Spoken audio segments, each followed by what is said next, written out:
Hey guys, welcome back to the channel. So in this video, we're gonna see about holistic risk management and FMEA in quality 4.0 aspects. So this is gonna be a really short and concise video on explaining what is FMEA and why is it matter in risk management and how we're gonna fit the FMEA in quality 4.0 aspects. So the content of the today's video is all about understanding what are the basics of risk management and what is FMEA, where it originally originated from, and where it is now, and how we're gonna fit the FMEA in Industry 4.0. And we're gonna see an very unusual and interesting case study on bamboo toothbrush. Before getting into the aspect, we just need to know why we're doing this, why we need FMEA in quality management, why is risk management so important in any aspects of management, ranges from life science to automotive business to aerospace, anywhere, right? Risk management basically helps us to reduce failures, which is the important aspect of any system or a process. We don't need any failures, and basically it helps to understand where the failure originates from and how can we stop it. And when we try to reduce the failure, it basically helps us to increase the reliability of the process, of the system, of the whole product, which helps to maintain a high voice of customer. And finally, this whole risk management helps us to increase the whole sustainability of the business and the process, right? And in the picture, you can see where we can fit the risk management process. It's a whole big process, and what very important is you need to keep the continuous improvement aspect on the risk management process, right? So you keep on finding a risk in the process and you keep on fixing it. It should be in a circular loop. So now we're going to see what is risk management. So the ISO, International Standard Organization of Quality Management 9001, states risk is an effect of uncertainty on objectives, right? And basically finding that uncertainty, mitigating it, assessing it, basically lies on the risk management. So when you see that picture in this slide, it helps us understanding what risk management is, right? We start the risk management by understanding the uncertainties, where the risk actually lies in the process, the product, the system, or the management. And then we assess the risk, which we're going to see further in the slides of how we're going to assess the risk. And then we mitigate the risk, which is also explained in these slides, how we're going to mitigate. And then we monitor and report, and we review and improve the risk, right? And it just happens for the same process every time when we do an audit, or for different process, or for the whole management system. So this is basically the risk management aspect. So we identify it, we assess the risk, we mitigate the risk, and we monitor, report, and we continuously improve the risk aspect. So this is the whole risk management aspects. And now, going into the main topic, FMEA, right? What is FMEA? So FMEA stands for Failure Mode and Effect Analysis. And to give you a little history on FMEA, so FMEA actually used in US military during World War II, and now it is a global standard on risk management aspect, as I said before, in any part of the domain, from aerospace, automotive, healthcare, manufacturing, food system, life science, anywhere. FMEA is now an integral part of quality management. So, what is FMEA? We try to understand the failure mode, and we analyze the effect and the effect of the risk, right? We can fit FMEA into four different places. We can put them in the design FMEA, or PFMEA stands for process FMEA, and all this other types where we can try to fit the FMEA in various aspects, right? But we're gonna see that in a whole way in this concept.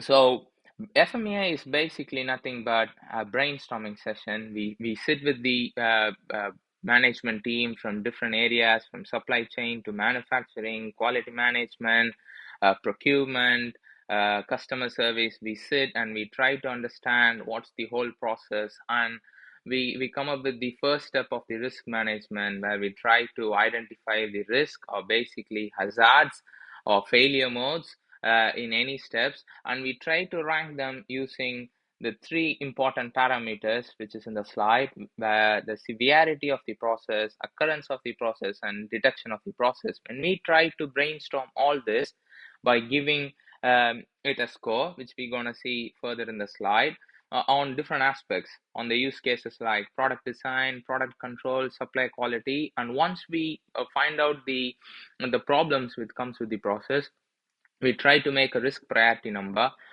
which is the next step of the FMEA, by multiplying the severity, occurrence, and reduction, so that we understanding what's the risk priority number when we compared it to the benchmark, and we try to see, oh, is that a necessary hazard which needs a review, and is there any change need to be done in the design or in the process, so we can go back and completely change their workflow, so we get less hazard, and finally everyone is happy.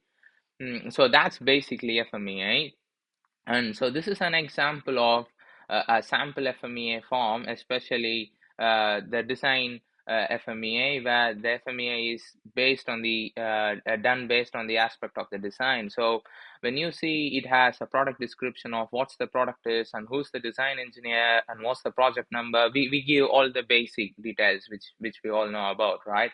And then we see what's the item is, and there are various aspects of problems which can arise, and what's the severity of it, and then what's the occurrence, what's the criticality, detection control, and we try to brainstorm all these aspects and give scores for severity, occurrence, reduction, and then we do a risk priority number, and then we jump into action, anticipating what was the problem, and then we do recommended action, which I said, which is the fourth part of the risk management circular loop, and then we do the prevention, detection, responsibility, and then we give a risk priority number after we do the action control and try to match how the change happens.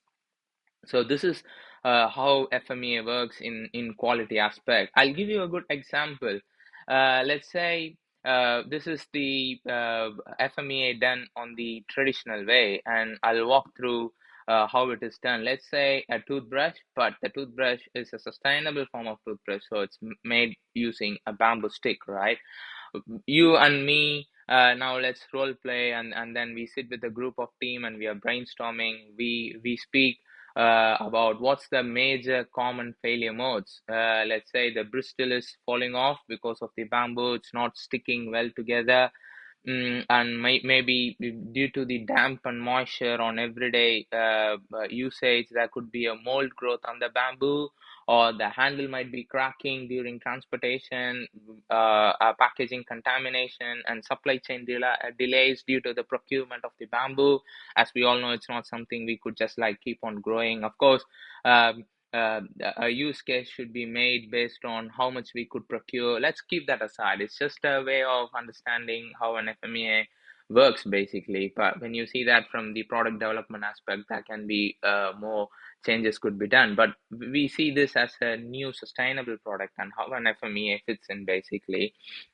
Right. And then we try to do a severity, occurrence, and reduction. And we try to rank the severity, occurrence, and reduction from 1 to 10. And 1 being the negligible, it's not that severe. And 10 being the catastrophic or harm to the consumer, the highest number. And same goes for occurrence and reduction. And there is so much levels between 2, 3, 4, 5, 6. And we give ranks for each. And then we come with the common understanding. We stand in the same place, understanding we are together, and we give a rank, right? And let's say we give severity, occurrence, and reduction for everything, and we do a risk priority number.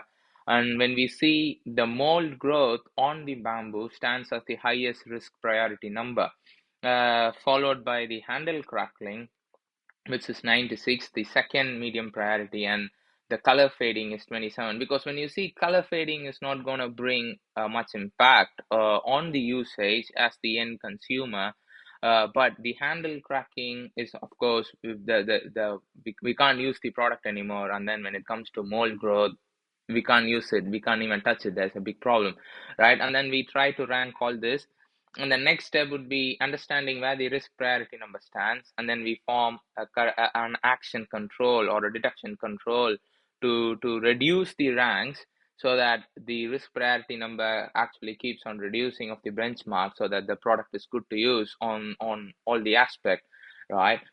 So we see what is FMEA, how we are fitting FMEA in everyday use. Now we see what are the limitations of classical FMEA, right? The problem is there's an equal weightage for severity, occurrence, and detection. When we see if there's a high severity, it could have been hidden by a low occurrence and detection. When you see a problem with high severity and there is a low occurrence and detection, we could obviously solve that by detection control, but the severity is high. We need to assess that first and bring an action control for that one. But when you multiply that severity, occurrence, and reduction, the risk priority number actually goes down. So we are actually overlooking the severity there, right? And FMEA is basically a subjective scoring. It's not a classically, scientifically proven way of measuring the impact. It's more about a brainstorming, understanding of the subject matter, bringing everyone together and forming it, right? And it's more dynamic. It's not a static spreadsheet. We can keep on adjusting all the fact. So it's not suited for a complex system of interaction. It is more suited for a reliability engineering, right? It's not more suited for a complete product management and for the real time changes when it keeps on happening and non-technical risk, I would say. So how are we gonna tackle this drawbacks of using the FMEA, especially in Industry 4.0? This is where it really gets interesting, which we're gonna see now. So FMEA in Industry 4.0, we all speak about artificial intelligence, machine learning, Internet of Things in Industry 4.0, and this really gives us a spark. How we gonna use that in FMEA aspects, right? We are using that in every place, but it would be really interesting if we use that in FMEA. It's not going to bring us much more change. It just need to make some few actions on the quality aspect so that we can fit that in the FMEA. And how this modified FMEA gonna work? We're gonna change that by bringing a new aspect called action priority instead of risk priority number. That's gonna be a big change, and we're gonna enhance the software and the systems, as we all know, which we are using that in everyday aspect, and it's a data driven.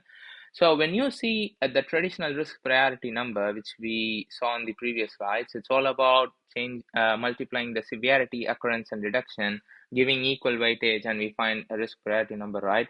But when you see the case which I said, when you see that from the different lens of subjective scoring, all we see is the severity gives a maximum impact on safety, compliance, legality, and critical functions. So we're gonna enable the real-time risk updates using automative detection values and predictive risk scoring, right? We're gonna give more weightage on severity, and instead of multiplying the severity, occurrence, and detection, we're gonna bring up with the system called the action priority, which is AP number, where we're gonna give more weightage, right?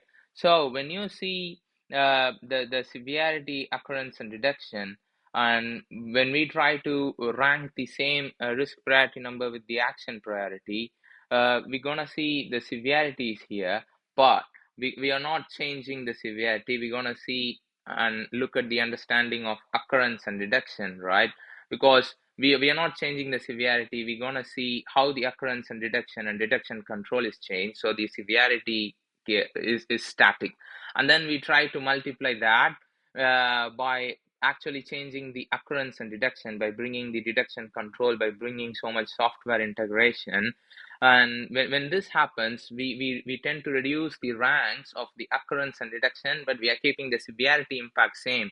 But before that, when we bring a detection control, we tend to reduce the severity, which going to change the whole score of risk priority number. But in action priority, we're going to keep the severity level same, but we will change the occurrence and detection because we changed the detection action. Detection control is going to reduce the occurrence and the detection, but not the severity.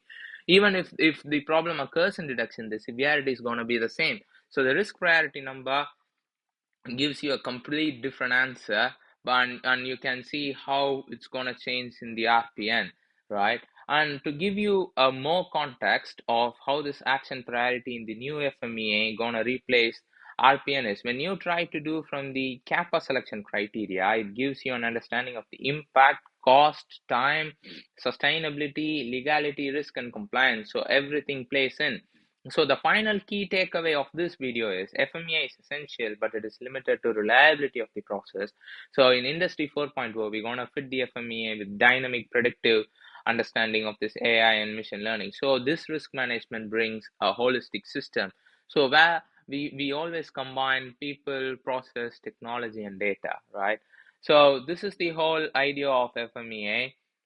Hope you like this video. Hope this video gives you a basic understanding on what is FMEA and how we're gonna see that FMEA in Industry 4.0. Shoot me your questions in the comment. I'm happy to reply back and help you with the video further, right? Thank you.